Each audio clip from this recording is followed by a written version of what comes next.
لا تخاف، ما راح اضرك. انا قلت لك ما راح اضرك، بس انت لا تخاف. بقول لك شيء وبمشي، اوكي؟ انا مين عشان اثق فيك؟ انت مين؟ انت جاي تضرني الا جاي تضرني الا لا تخاف لا تخاف. خلينا نجلس على الكنب وبقول لك على كل السالفة. نعم. تبيني انا اقعدك؟ مين انت؟ ما اعرفك. خير، انت جاي اصلا تضرني؟ ايه. لا والله ما جاي اضرك، بس تعال. تعال اجلس وبقول لك السالفة. يلا اقعد، لا تخاف. طيب يلا جيت. يما. لا تخاف لا تخاف، هذه الاصوات انا متعود عليها بالليالي.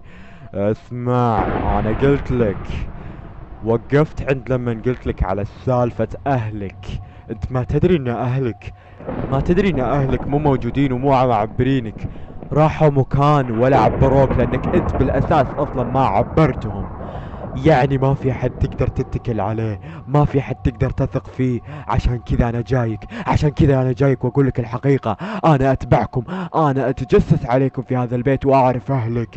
اهلك بعد ما شافوا انك ما تعطيهم اهتمام صاروا ما يعطونك اهتمام، وراحوا مكان بعيد عن هذا المكان.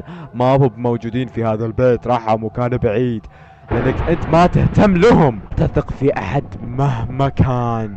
والله العظيم يشهد ان هذه نصيحة بذهب، تباع بذهب هذه النصيحة يا اخي.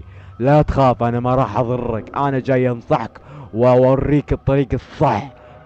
اشتغل لحالك. أه أه أه ان شاء الله، ان شاء